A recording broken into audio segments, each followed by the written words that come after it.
Broadcasting from the business capital of the world, this is the Podcast Business News Network. We are back with Michael Pijanowski here once again. Enjoy the ride, Texas. He's our relationship, life coach, and so much more. And we want to welcome you back to the show today on this early New Year's Eve edition. Yes, it is, Jill. And I hope your Christmas was really nice. And I hope the weather's great out there in New York. It was rainy, but it was like 50. How's your weather in Arizona? I had to turn my air conditioning on, so. Wow. Well, good for you. Did you have a good holiday? Yes, very nice. My daughter came over, and as usual, we get into some really good conversations. Great. And good. So it's really cool. Fantastic. Well, it's exciting to have you back here. Enjoy the ride, Texas. Give us a little information about yourself, and then we'll get started on this week's episode. All right. I'm Michael Pijanowski. I operate Enjoy the Ride Consulting in Addison, Texas. So I work with awesome people to help them find new ways to interact with their world. We work with people who are suffering from anxiety and depression, couples in conflict, people who are looking for to improve their relationship or looking for a relationship, dating advice, pretty much all the stuff that I've already been through the mill on, and in a lot of ways I'm still going through it. Yeah. So I would encourage anybody that's interested to reach out through my website and set up a free phone consultation, and we can see if we resonate with each other. Great. And for today, I know we have some great topics in store as usual. And the fact that it's almost New Year's, it's almost New Year's Eve. Why don't we discuss a little bit about New Year's resolutions? Yes, New Year's resolutions. So yeah, let's lose some weight. Let's exercise more. Let's eat healthy. Let's not today though. Of course. So part of that that whole New Year's resolution thing is that we're in some way we're waiting for some time in our life that it's going to be different from the way it is now.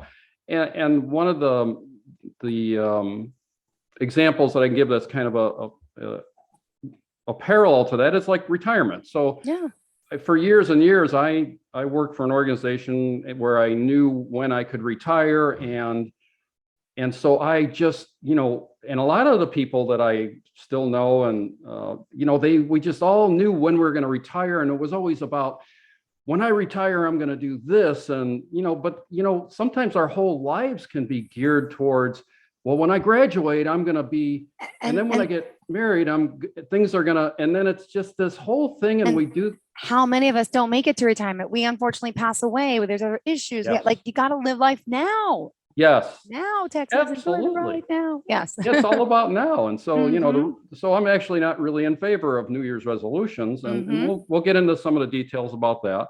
But it's really a symbolism of change. And that's a good thing. And so, let's look at the opportunity to change and to embrace it. Great. Well, it's exciting. Do you have a New Year's resolution? Gotta ask. No, I don't have any. No. Okay. Yeah. I kind of live them, day by day. All right. Good.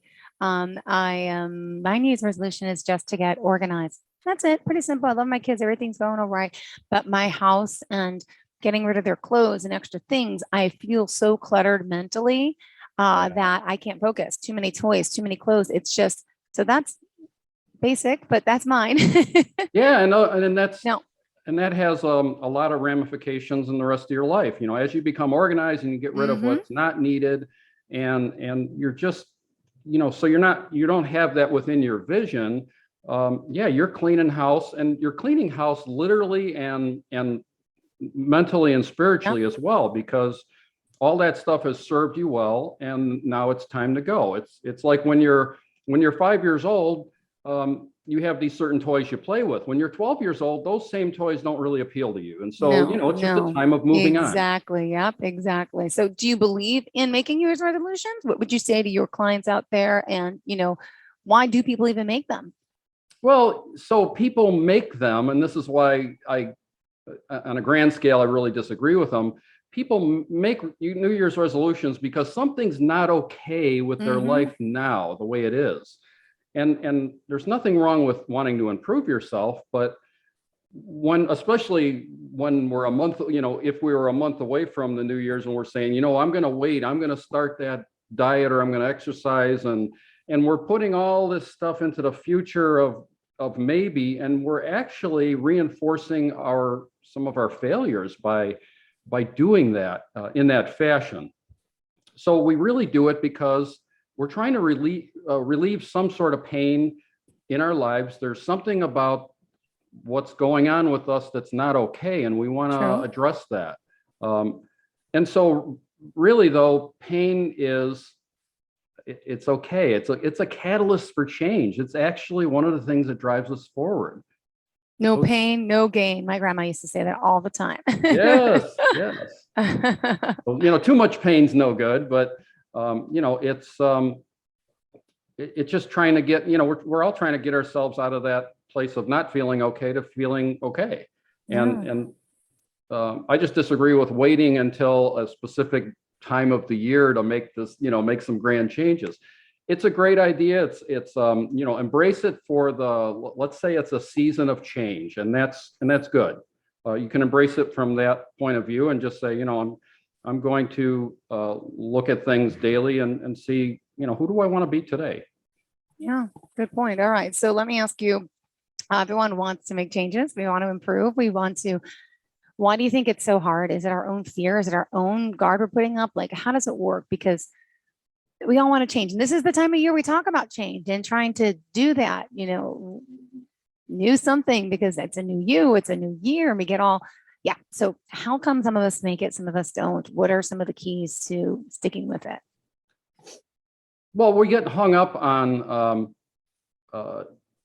change, and change is difficult because we have a lot of, really 95% of our lives are run by our subconscious mind. And, that's a sobering thought, because we think, first of all, we think that we think all day, and we don't. And we think that we have control over everything that we're doing in our lives, and we really don't. I mean, so, I've used the example of learning how to drive a car, but there's also, when you're a kid and you learn how to ride a bicycle, and when you first get on a bicycle, it's weird. It's like balance, you've got all this stuff going on, and you're all in your head thinking about, what do I need to do? And then after a while, you start becoming accustomed to balance and what happens when you twist the bars this way or that way. And then it becomes a subconscious program. But I think a lot of us understand that, but what we don't understand that a lot of the way that we are and the way that we feel are subconscious programs that we have had downloaded into us when we were little kids. I mean, from they say before the age of 7 is when. Yeah, Dr. Lipton says, up from actually in the womb, you're forming subconscious programs, and up to the age of 7. Wow. So, a lot of things are happening. So, let's say, the baby's in the womb, and the mother has all this stress or, anxiety, and then all this chemicals are going into the baby, and the baby's already kind of getting certain subconscious patterns of behavior and personality. So all this stuff, and that's why I always tell people that are having a hard time, it's like, this isn't your fault, but now that you know about it, it's your responsibility to do something about it. But be easy on yourself, because it's not your fault. Sure. We were downloaded with all this stuff that well-meaning and sometimes not well-meaning people and ourselves have programmed into ourselves. And then we have these thought patterns that follow us for decades, just literally decades. And so to tap into that subconscious mind and try to change it.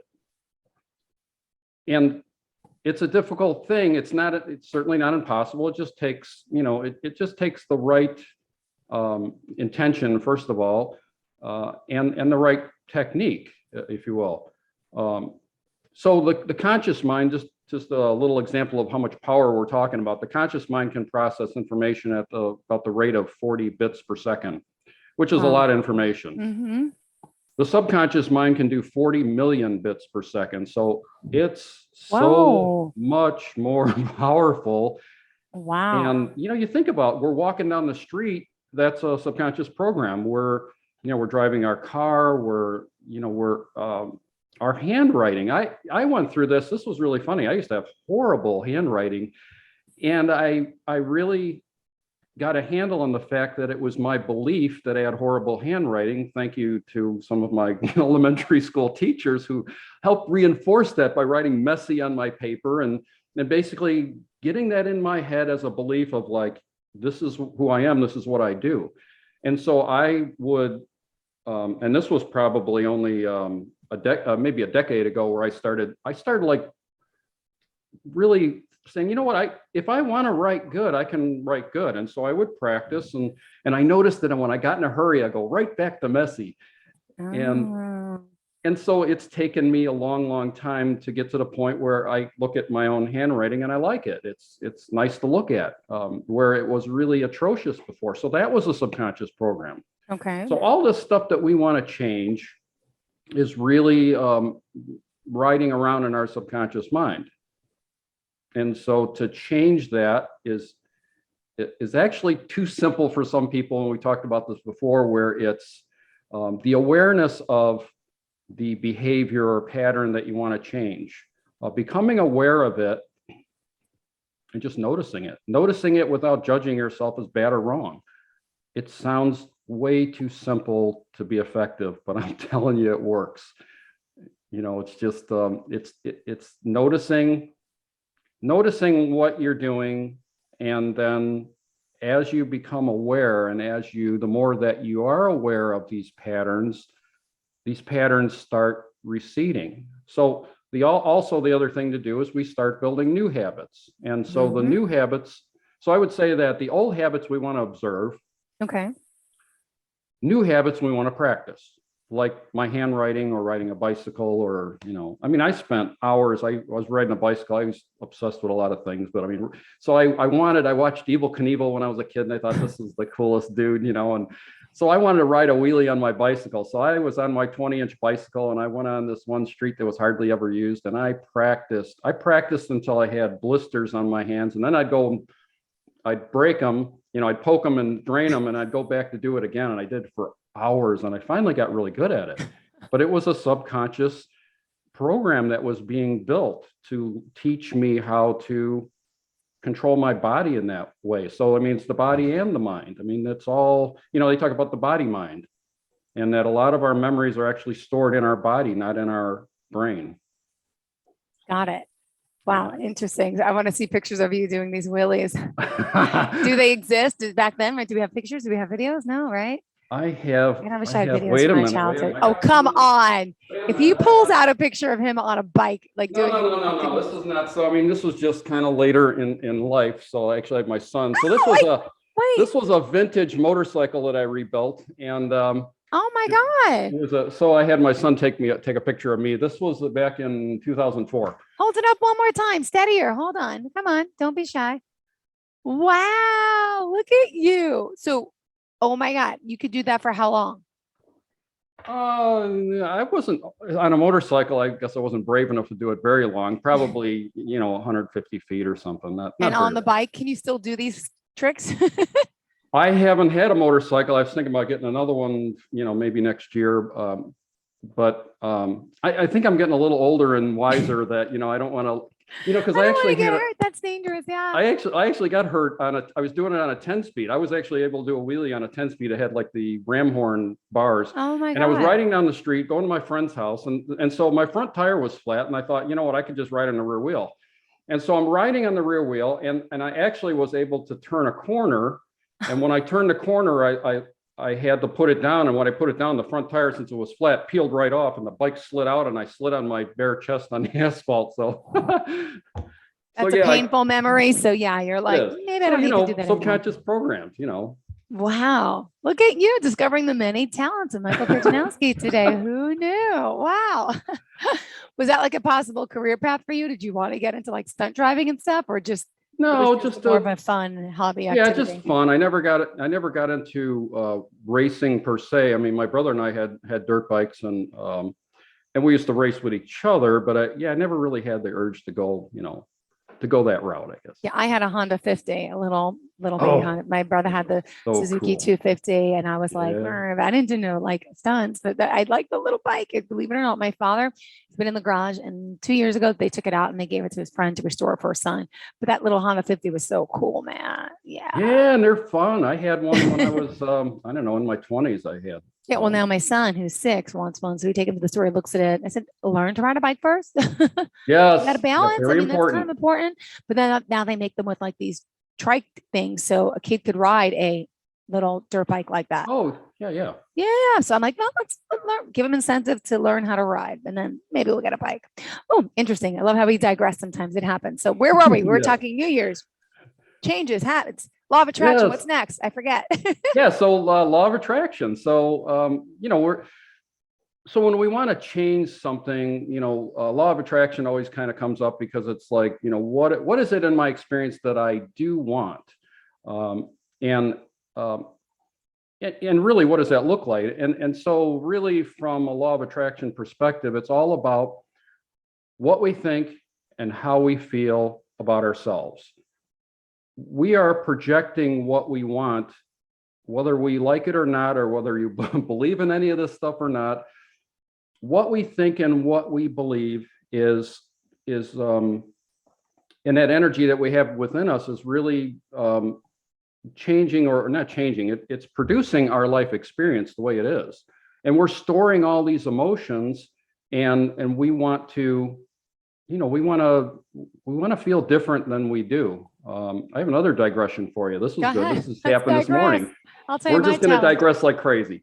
Go So I had a situation, just talking about emotions and getting triggered. I got triggered this morning. I was watching a video. I don't know how I got onto it, but it was this guy that had a bunch of his stuff stolen, and he put tracking devices. He had cameras set up. I guess the guy was a YouTuber as well, so he was really into cameras. So he had 3 cameras set up outside his property. He found out who was stealing his stuff. He put tracking devices on a bunch of his stuff. The guy was coming on his property and stealing it. So anyways, the moral of the story here is, or the point is that when I was about 13, somebody broke into my dad's business and stole a whole bunch of tools. And it brought up those feelings. And it was like, wow, I was right back to 13, feeling the anger and feeling, just the anger and fear and just rage of like, why would somebody do that? And I thought, wow, this is really interesting. And I thought, I got to shut this off. I got a podcast to do. Where was it, by the way? I'll Google the news story. Which YouTuber? Do you know who it was? No, I don't. I'll have to go back and look, but it was interesting. Was the it guy, an inside job? Was it a friend? The really cool thing is he called the sheriff and they approached this guy. He denied it. They got themselves a search warrant in like 20 minutes, and they went and they searched this guy's property. They found all his stuff. And the guy actually spray painted 2 of his cameras. And he's like, he says, those cameras are like $700 each. And he says, the guy was really, really cool. And he said, I just want my stuff back. I'm not going to press charges. I just want my stuff. And they're like, well, we got these cameras. They're $700 each. And so the guy starts, counts off $100 bills for, $1,400 for these cameras. And then the guy ends up giving them the money back. Says, no, what? You could have this back. I just want my stuff back. I don't want you touching my stuff.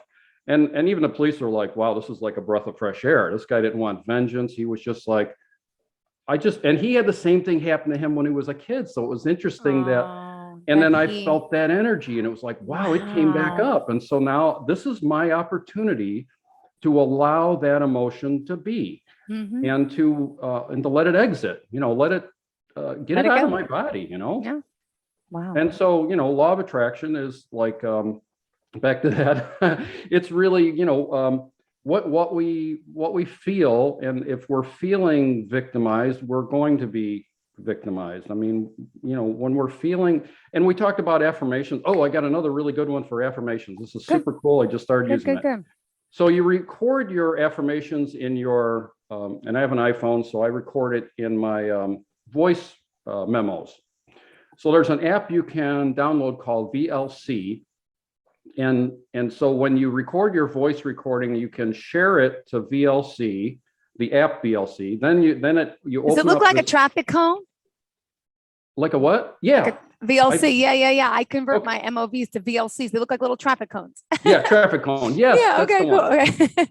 So you're familiar with that. So it's really cool because now you can take and record these affirmations, and you can loop them, and you can just let it loop, and you can listen to these when you're feeling really, really good. Like we said before, you don't want to use positive affirmations as a way to make you feel better, because what you're actually doing is you're affirming that a situation is already the case, or that it's right around the corner. Yeah. So it's really important that you feel really good. And then when you're feeling good, that's a great time to listen to your affirmations and just let them roll. And, I keep a list on my computer. So then, 6 months down the road, I might look at it and go, well, what out of that list has been improved or different or better? And it's really fun because I found that they do work.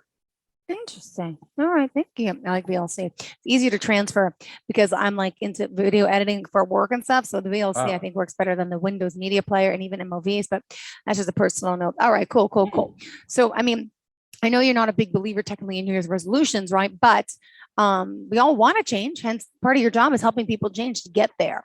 So, but it's kind of like an excuse time, right? Because they go New Year's and then it's like you fall behind. It's like, I just love how the gyms offer these great deals and oh yeah, 6-month membership here, $300. And then all of a sudden it's like, they got you because they got all this money and you're not showing up. Like the statistics, I don't know them, but what happens. Everyone's breaking those New Year's resolutions. So what should we be doing instead? Well, what we should be doing instead is asking ourselves, how do I want to be today, or who do I want to be, and how do I want to present myself to myself and the world. One thing that's worked for me that's become probably a yearly ritual for almost a decade now is I've been journaling. Now, journaling's not for everybody. I do have an app on my iPad, so I can go all the way back to I think it's 2012 or 13 when I started. Hey, I did that, and then someone was reading all my notes. So now I don't trust that anymore. I gotta. Somebody was reading your notes? Yeah, my ex-boyfriend. He was. Oh my God! So yeah, that's probably. So this is password protected. Oh, okay, good. I used to put it in the notes section of the iPad. Not that it was anything bad, but I'm like, you're in. Like, if I ever devise a text, I put it in the draft first in the note, and then it goes back. So I'm like, oh, interesting to know. Good. Yeah, because there's so much, and I haven't written down the passcode to that particular app anywhere. So. But yeah, because you're going to write down stuff that you don't really, I mean, it's internal stuff. You don't want to share it with anybody really. I mean, it's a process. It's part of our process. And so that's one of the things that I do yearly is I look back at my year and I start from, right at January 1st, 21. And I look at the entries that I've made and, what was I feeling? What was going on in my life? And I really find it useful because I can see then the progression that I've made, because it's really hard that when, a lot of times progress is hard to see because we're in this moment and we feel what we feel now, and we don't necessarily connect with what we felt 6 months ago. Mm-hmm. So when we look at the journal, it's like, I like that. Wow, that thing that used to bother me, and it's like, that actually came up for me recently, and it doesn't bother me anymore. So it's like, wow, high five yourself. Yeah. Wow. Well, you know what? Yeah, it's like I make my little New Year's resolutions are basic and little. I really don't believe in them, to be honest, like, because I just think they're excuses. And by the way, I hate New Year's Eve in general because everyone thinks it's like, hey, let's go celebrate. I think the past years are finally cool. I'm like, good, everyone's staying home. That's like a normal thing. It's like the night for amateurs. I don't even having a good time all the time or, in moderation. But so it's funny because my aunt was asking me, what do you guys do in New Year's? And I said, we might go out to dinner with my dad, my sister, the kids. We all, I said, but the truth is, I just want to stay home. So you don't want to go out? I'm like, no, I don't want to be around anyone. I'm content.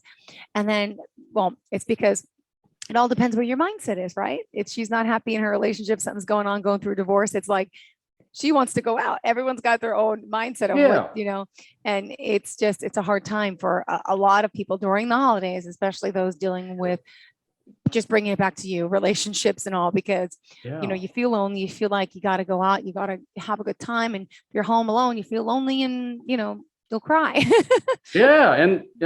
And go ahead and have that cry and allow that loneliness to be there, and don't worry about it. It's going to go away. I mean, it's the more that you suppress it, the more that it's going to rear its ugly head. And so we talked about before. It's like when you're a little kid and you're upset, the kids are so wise. It's like they just know that they just keep crying and they feel that raw emotion of whatever upsets them, and they're just letting it pass through, and it's coming in and it's going out.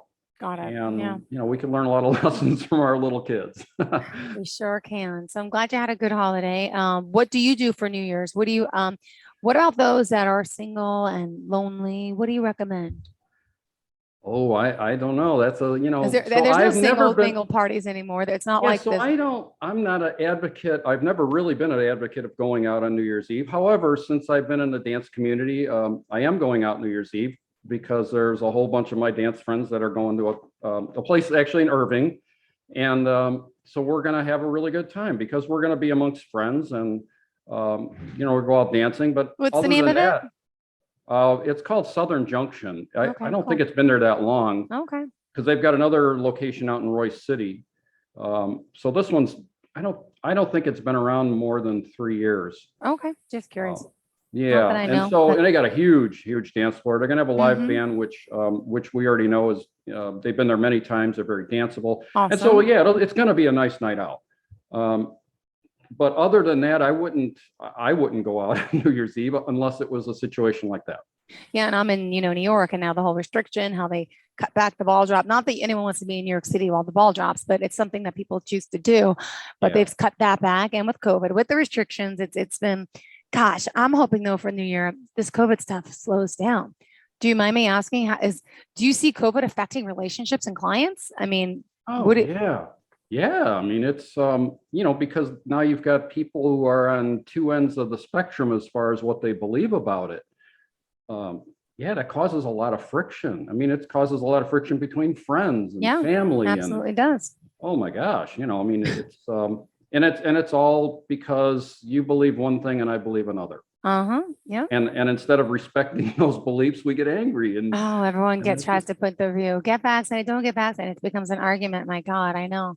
yeah, and my thought is, you know what, if you want to, go ahead No, and do it. If you really believe that don't. that's what you need to stay healthy, then do it because, as I've said many times before, what you think and how you feel determines a lot that's going on with your health. And so, Mhm. and so if you, at the end of the day, you really believe that you have to have whatever it is, whether it works or not in reality, it's going to work for you if you believe it. True. And Yeah. so if you want to get it, get it. If you don't, I respect that too. And I don't have any problem either way. Yeah. It's all good. Yeah. Well, I just did my booster. That's why I'm not feeling well. But my brother was arguing with me over the holidays about how, oh, don't, you can't be doing that. And you're going to get your son vaccinated. That's all fake. It's all government. It's all. And I'm like, I'm like, I respect that you don't want a shot. That's fine. But you don't have to keep putting me down for getting it. Like, I Yeah. respect that you don't want it. But then even when I left to go get the shot, because he's up here from North Carolina, he was, telling me, and that's how he talks. Oh, I can't believe you're going to do that. You don't know what it's going to do to your son's reproductive system and how it's going to affect it. I'm like, okay, that's my choice. Okay. Like, I'm not arguing with you to go get the shot. I'm like, I'm not having an argument over it. It is what it is. I said, we're in New York. I said, we can't even go out to a restaurant. We can't even go to a show. We can't do anything. And Yeah. before they make it, they probably will make it like a serious, like a mandate, whatever, but my choice. So yeah, that's another thing to stay away from it. And my view on that is, if I am somehow required to get it, I'll get it, knowing that my body will use what it needs and it will discard the rest. And so I don't mind either way. I mean, I haven't found the need to get it. I've been out dancing throughout the whole thing. I've been in contact with Good immune system. a lot of people. And so part of that, actually, if you, not to get too far into that, but they say that, in fact, I was looking at one of the meditation retreats that I was looking into going into, and they were saying that one of the things was, if you've been isolating yourself from everything, that they really don't want you going because you haven't given your own immune system a chance. And so it's like, wow, that's interesting. Good point. So yeah, I mean, I've got a brother who's really, really, thinks it's necessary. The and almighty. everything. And then it's just like, I'm like, just whatever. I'll do it. Yeah, and that's why I'm like, and like I said, it's fine. If that's what you truly believe that you need, then you should get it. I mean, I would encourage you to get it. If you think that that's what you need, if you If you don't, then, I respect that too. And, I will argue. I'll tell everyone I hate mask mandates. I think they're the stupidest things. That's my opinion. Anyway, so in closing today for our Meet the Elite, Michael Pijanowski, enjoytheridetexas.com. What do you want to leave with us? Any quotes? Oh, I have a few. A really good one is act on your passion as best you can with no insistence on the outcome. And that is Bashar, who is a entity channeled by a guy named Daryl Anka. Okay. Whether you like that stuff or not, it's really, he's got some really cool stuff to say. Great. Well, thank you so much. Tell us the other forms of contact for you, please. All right. So you can reach me at enjoytheridetexas.com. You can find my phone number there. You can reach out, send me a text. We'll set up a phone consultation or shoot me an email. And if you have any questions that you want addressed either through a YouTube video or here on a podcast, email me. Let's talk about it. We'll bring it up on the show and have a good time. Great. Thank you so much, Michael. You have a great day. Happy New Year. Happy I'm looking New Year, forward to Jill. speaking in the new year. Enjoy yourself.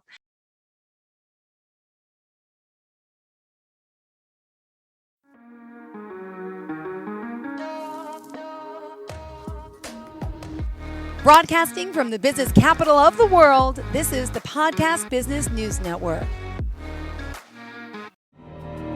For nearly 2,000 severely injured veterans, everyday life has become filled with barriers.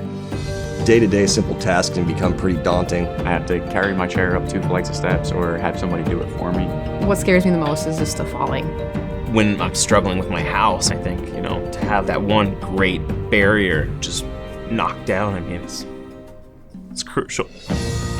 Home for Our Troops is a wonderful nonprofit that builds a mortgage-free, fully adaptive, handicap-accessible house. And there's no catch. It'll be our very first home that we've ever owned. This is a game changer. This is where your life begins again. We need you to join us in completing this important mission. Please visit hfotusa.org and help build homes and rebuild lives. Because of you, everything's going to be okay.